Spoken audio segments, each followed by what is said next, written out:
अभी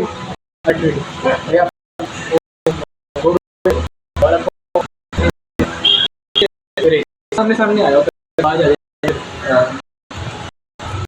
तो आप लोग वैसे कुछ लोग कब होंगे? हाँ, मंडल बोले तो साल की कोई फिलहाल बिहार है वहाँ पे जमीन है किसी और किसी की है जमीन? नहीं क्या है, किसी का नहीं है, किसी उस पे खेती नहीं है, जमीन ज़्यादा नहीं है। अब अभी आपका काम क्या है? मिस्त्री का काम, मजदूर का है। आप सबका मिस्त्री का ज़्यादा मिस्त्री ले बनती है, वही बन जाता 6-7 कितनी कमाई हो जाती होगी कम से कम? 18-21 हज़ार के करीब होगा। 18-21 हज़ार। आप लोग इधर कमरे में शेड में रहते हो या फिर किराए का? हमने मिल कोई मिल के लिया, कोई अपने 5,000 का किराया जा रहा है पर जी। अच्छा, तो बचत नहीं है खाने पीने में, किराए में, सब में चले जाते हैं, उसमें चले जाते हैं। कुछ भी नहीं पता, गाँव भेजना पड़ता है कुछ? नहीं, सब गाँव पैसा बेचते हैं। सबको वही 2-4 हज़ार जो बचता है वही। कहीं काम करते हैं, पैसा लेबर मजदूर को देने में सबका नॉर्मल हो जाता है। बाकी और किसी को पैसे तो अपने हम जेब से निकाल देगा, और जब लेबर मजदूर को पैसे देने की बारी आएगा तो उसकी ढीले हो जाता है। ये सिस्टम आखिर में पैसा मिलता नहीं है। आखिर में लेबर मजदूर को पैसे ला के ही देता है आदमी। यही चीज़ सरकार से निवेदन है ताकि लेबर मजदूर को पैसा समय से पोस्ट आगे बढ़ाए और समय समय में पैसे मिल जाए। हो चुका है, आपका भी हो चुका है। बच्चे हैं? बच्चे हैं, सबके बच्चे हैं। तो आपके जब बच्चे पैदा हुए थे तो आप सरकारी हॉस्पिटल से पैदा, प्राइवेट से? सरकारी हॉस्पिटल, प्राइवेट की कहाँ क्षमता है। तो सरकारी में ज़्यादा पैसा नहीं लगता है? नहीं, पैसा नहीं लगता, दवाई ववाई का कुछ पैसा नहीं लगता? कहीं मान लो कोई डॉक्टर ले लेता, रिश्वत ले लेता है। कहाँ से लेना पड़ता है? आपका भी बच्चा पैदा हुआ होगा, आपका किस पैसा बाहर से ज़्यादा नहीं लगा? मतलब कि बाहर से दवाई का बाहर से लेना पड़ा। आप ये बताओ, आपकी ज़िंदगी में अगर आप सोच रहे हो जैसे अभी अपने बच्चे की है ना, कभी आपको लग रही बीमारी हो सकती है, आपके हिसाब से ऐसा कौन सा एक चीज़ है जिसमें सबसे ज़्यादा खर्चा निकल जाता है इंसान की पूरी ज़िंदगी में? जैसे इस लाइन में खर्चा किस चीज़ में निकल जाता है? बीमारियों में ज़्यादा निकल जाता है। और शादी वादी में, बच्चों की शादी कराने में कितना खर्चा निकल जाता है शादी में? अभी तक अभी के टाइम में खर्चा बहुत निकल जाता है। अभी के टाइम में कम से कम 4 लाख निकल जाता है। आप लोग में से कोई कभी कर्जा उठाते हैं? कर्जा उठा के तो काम करते हैं। कर्जा उठा के सरकार थोड़ी देता है। कर्जा कौन देता है आपको? जैसे आपसे ले लिया, आप ही ले लिया। ब्याज पे देते हो? ब्याज कितना ब्याज चल रहा है आजकल? ब्याज कोई 10% लेता है, कोई 5%, कोई 60%। 5 रुपये। अच्छा, और थोड़ा अगर एक दिन से आप में से कोई भी एक बता सकता है, तो अगर आप सोचो पिछले ऐसे 5-6 साल में आपके साथ कुछ हुआ है, चाहे घर पे कुछ जैसे शादी हो, कुछ हुआ हो, या बीमारी हुई हो, या फिर एकदम से पैसे कम पड़ गए हो, ऐसा कुछ हुआ है कि 5 साल में जिसके बारे में बता सकते हैं? कितना बार बीत गया? हाँ, कई बार हो चुका है। कई बार हो चुका है। कोई एक कहानी बता दो जो पिछले 1-2 साल में हुई हो। नोटबंदी के टाइम में हुआ था 2016 में। 2016 हाँ, हॉस्पिटल में क्या दिक्कत? पुराने नोट ले नहीं रहा था। किसका आपका दिक्कत आया था? अब मेरा भाई का आया था। भाई इसका क्या दिक्कत था? दिक्कत था ऐसे पथरी का ऑपरेशन का। कितना पैसा मांग रहे थे? ऐसा 30,000 में बात हुआ था, 1 लाख रुपये खर्च पड़े। 1 लाख खर्च हो गया 2016 में। आपके पास इतने पैसे बचे पड़े थे? आपको बचे नहीं, ब्याज में उठाए थे। तो उस टाइम पे 1 लाख तक खर्चा निकल गया था पथरी का भी। प्राइवेट में हुआ अभी पैसा लगेगा। सरकारी में तो उस टाइम तो मजा था। अभी आप में से सबसे आप ऐसे किस लाइन पे हो? आप मैं एनजीओ से जो सवाल जो कर रहा हूँ, हाँ, इसका तो कोई कारण होगा, रहस्य होगा। हाँ, हम ये किस लाइन पे हो? एनजीओ में काम करता हूँ। एनजीओ मतलब हम लोगों को थोड़ा समझाओ क्या चीज़ है। तो मेरी कंपनी का नाम है इंडस एक्शन। तो हम क्या करते हैं, हम कोई काम नहीं करते जिससे हमें पैसे मिले। हमको जो बड़े बड़े लोग होते हैं वो अपने पैसे देते हैं कि आप लोग थोड़ा समाज सेवा का काम करो, है ना, सरकार के साथ मिलकर काम करो या ग्राउंड पे जाके पता करो कि क्या चल रहा है, क्योंकि काफ़ी बार सरकार तो जाती नहीं, खुद हमको जाके जाना पड़ता है। तो मेरा काम है, मैं लेबर का जाके इंटरव्यू करता हूँ। तो मेरा 3-4 महीने का प्रोसेस रहता है। तो दिल्ली में जाता हूँ, अभी मैं इसके बाद बेंगलोर में जाऊँगा, हरियाणा में जाऊँगा। तो मेरा काम है 50-60 लेबर हर सिटी से बात करो दिल्ली में, उनसे बात करो, तकलीफ़ें जानो। तो तकलीफ़ें जान जाता हूँ ना, 3-4 महीने बाद तो बहुत सारा डेटा हो जाता है। तो उसका फिर मैं रिपोर्ट बनाता हूँ।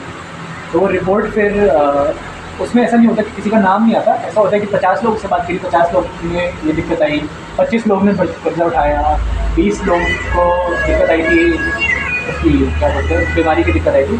तो ये बताने के लिए कि सरकार की स्कीम तो बहुत है, पर पैसा नहीं पहुँचा। तो इसमें लेबर मजदूर का क्या बेनिफिट है? हाँ, एक बार मैं पहले अपने सवाल खत्म कर दूँ फिर बता दो। आपकी शादी हुई है, आपकी शादी में कितना पैसा लगा? 8 लाख रुपया लगा। और आपके मम्मी पापा कर्जा क्या था आपने?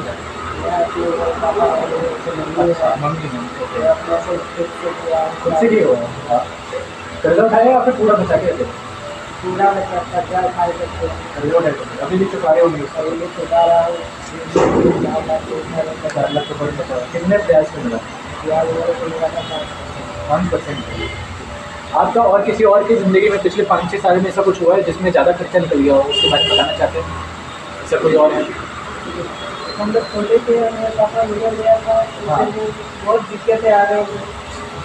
इसलिए आपको काम पे लगना पड़ा होगा। काम पे लगना पड़ा है, काम पे लगना पड़ा। और किसी और का आपके पास कोई कहानी है? आपके पास कोई कहानी है? खाने तो है, बता दीजिए। मेरे को 3 दिन और हुआ था। कब की बात है? तो लगभग 2017 की टीवी हुआ था। में हुआ। कितना खर्चा हुआ था? लगभग मार्केट होगा 1.5 लाख। 1.5 लाख के आसपास खर्चा निकल गया। प्राइवेट में हुआ था इसमें। तो वो खर्चे के आपको कैसे निकाले थे? ब्याज कर दिया, अभी चुका दिया? और किसी के पास कोई कहानी है? आपके पास अभी? आपके पास कोई कहानी? बहन का शादी दिए थे। बहन का शादी कब शादी हुआ? 1 साल हुआ। 1 साल ही हुआ। कितना खर्चा तो निकला? इतने 3 लाख रुपए खर्चा किए, दहेज में दे के 3 लाख रुपए खर्चा किया। ब्याज में उठा के सारा इकट्ठा किए, फिर दिए। हाँ। फिर धीरे उसको कर्जा खत्म किया। कर्जा खत्म किया धीरे धीरे। हाँ। उसमें समय लग गया होगा? बहुत समय लग गया, कम से कम 2-3 साल तक। 2-3 साल तो लगते ही लगते हैं। हाँ। अब जो बचता है 2-4 हज़ार, तो अब क्या करें, उसको बीवी बच्चे हैं, उसको भी उनको भी देखना होता देना पड़ता है। है। आपका कुछ यही तो हाल है। आपसे तो पूछ लिया था। और आपको कभी लगता है किसी को, जैसे किसी का अगर कहीं घर में ज़मीन है या घर है, ऐसी कोई नौबत तो नहीं है ना कि ज़मीन को बेचने का सोचा हो, या फिर वो लगता है कि आखिरी चीज़ रखनी है, ऐसा कुछ सोचे हो? आदमी तो सोचते हैं मगर कामयाबी हो नहीं पाता। आपका क्या है? मेरा है, जब पापा गुजर गया ना, हाँ पापा जी भी कर्जे बहुत थे। हाँ। कर्जे के हेलो गाइस, वीडियो अच्छा लगे छोटे छोटे तो लाइक शेयर करना, फॉलो करना, सब्सक्राइब करना चैनल को। जमीन को बेच के कर्जा चुकाना। मैं बता देता हूँ लेबर वाला, ये भी सुन लो जो सुन रहे हैं, कि लेबर के लिए जो बिल्डिंग का काम करते हैं उनके लिए एक ही ठीक चीज़ होती है, वो है लेबर कार्ड। 2 तरीके के कार्ड होते हैं, एक ई श्रम कार्ड होता है और एक लेबर कार्ड। मैं ई श्रम कार्ड की बात नहीं कर रहा। ई श्रम कार्ड किसी को भी मिल जाता है, उसमें कोई चेक नहीं रहता। पर लेबर कार्ड होता है वो हर राज्य का अपना खुद का होता है। तो दिल्ली का अपना लेबर कार्ड बन सकता है, बिहार का अपना। कंडीशन क्या रहता है, 90 दिन अगर आप दिल्ली में काम किए हो तो आप लेबर कार्ड बनवा सकते हो, पर आपको 2 चीज़ें चाहिए होगी उसके लिए। एक, 90 दिन अगर आप काम किए हो तो अपने ठेकेदार से आपको साइन करवाना पड़ेगा या फिर खुद साइन करोगे। दूसरी कि आप दिल्ली में रहते हो तो उसका कुछ प्रूफ लगेगा। बिजली का बिल भी चल जाएगा, पानी का बिल मान लो अपना नहीं है, किसी और का है, वो लिख दे कि भैया यहाँ पे रहता है, नाम लिख दे आपका, साइन कर दे, चल जाएगा। ठीक है। तो लेबर कार्ड एक चीज़ है, अगर आप लेबर कार्ड बनवाओ आपको हर साल उसको रिन्यू करवाना पड़ता है। क्यों? उसको समझिए मेंबरशिप है ना। उसमें अब उसके फ़ायदे क्या होते हैं, अगर आपका बच्चा पैदा हुआ तो आप लेबर की स्कीम होती है, तो बच्चा पैदा हुआ इसकी स्कीम के लिए अप्लाई कर सकते हो। बच्चे होने के बाद शादी हो, अगर कुछ स्कीमें हैं जो आपको एक तुरंत मिल जाती है, जो पढ़ाई बच्चे की पढ़ाई की स्कीम पहली चीज़। दूसरी चीज़ होती है अगर बच्चा पैदा हुआ वो तुरंत मिल जाती है। और कुछ स्कीमें होती है जिसमें आपको 3 या 4 साल मेंबर रहना पड़ता है। तो अगर आप 3 साल मेंबर रहो और आपकी शादी हो या बच्चे की शादी हो तो उसके पैसे मिल सकते हैं। अगर आप 60 साल तक बना के रखो, कम से कम 3 साल आपका बनता रहना चाहिए कार्ड, बीच में गैप नहीं आना चाहिए रिन्यू का, तो आपको पेंशन मिल सकती है। जब 60 को जाओगे 3000 महीने की पेंशन। तो ऐसी और भी स्कीमें हैं, बट सबसे ज़्यादा जो स्कीम चलती है वो रहती है कि बच्चा पैदा होने की, शादी की स्कीम चलती है, उम्र ज़्यादा चलती है, और डेथ चलती है कि अगर आप बनाए रखे हो तो अगर बाई चांस कुछ हादसा हो गया है ना, आपने एक नॉमिनी लिखा होगा, चाहे आपकी बीवी या बच्चे कोई भी नॉमिनी हो, तो उनको 1 या 2 लाख रुपए मिलेगा। अगर एक्सीडेंट से मौत हुई तो 2 लाख मिलेगा, वरना 1 लाख मिलता है। तो लेबर कार्ड अगर आप बनवा के रखो हर साल और आप दिल्ली में रह रहे हो तो ये फ़ायदा मिलता है। आजकल क्या हो रहा है कि प्रदूषण के चलते हुए काम बंद हो जाता है। हाँ हर नवंबर हाँ, दीपावली तक काम बंद कर हो जाता है। देते। तो पिछले साल लोगों के 8000 रुपये भी आए थे, कुछ के खाते में आए होंगे 8000 रुपये, जिनका लेबर 5000 रुपये का क्या है? 5000 कोविड में आया था वही पिछले साल, पिछले साल 5000। तो कभी कभी जब काम बंद होता है तो उसके थोड़े थोड़े पैसे भी सरकार देती है। तो लेबर कार्ड आप कैसे बनवा सकते हो, वो है कि जो साइबर कैफ़े वाले होते हैं, जो कंप्यूटर ऑपरेटर होते हैं, वो लोग बना के देते हैं। वो या फिर यूनियन होता है, निर्माण भवन के यूनियन काफ़ी सारे होते हैं, वो भी बना के देते हैं। तो उनके थ्रू आप बनवा लो, पर 500-600 से ज़्यादा मत दीजिएगा, उससे ज़्यादा अगर आपसे लेंगे तो वो ज़्यादा ले लेंगे। ठीक है, उनसे आप बनवा लो और रिन्यू करवाते रहो हर साल। उस पर लिखा होता है एक्सपायर होने वाला, उसको रिन्यू करवाते रहो। अगर रिन्यू कराओगे, पर ये याद रखना, जब भी बच्चा पैदा हो या कुछ हो, आपको स्कीम के लिए अलग से अप्लाई करने की ज़रूरत है। वो कहाँ पे अप्लाई करवाना पड़ेगा का? सब ऑनलाइन, सब ऑनलाइन। ऑनलाइन। तो साइबर कैफ़े या कंप्यूटर वाले चीज़ चलाने आते हैं ना, कोई भी ऑनलाइन अप्लाई कर सकता है आपके लिए। ऑनलाइन रहता है और ऑनलाइन प्रिंट आउट निकल जाता है फिर जब बन के आ जाता है। तो ये फ़ायदा है। ठीक है, तो बनवाएंगे। ऐसे तो आप कोशिश किए थे बनवा के, हाँ, बट कह रहा है अभी बाहर वाला दिल्ली का प्रूफ होना चाहिए। दिल्ली का आपका बिजली का बिल है ना, तो चल जाएगा प्रूफ। बिजली का बिल मांगते हैं, आधार कार्ड मांगते हैं, कहाँ हो पाता है? आधार कार्ड दिल्ली में आधार कार्ड का जरूरत नहीं है, बिजली का बिल से हो जाता है। नहीं तो बनवाए नहीं, आपका नाम जान सकता हूँ? मेरा नाम है उमंग कामरा। अच्छा मेरा संस्था का नाम है इंडस एक्शन। अच्छा, थैंक यू।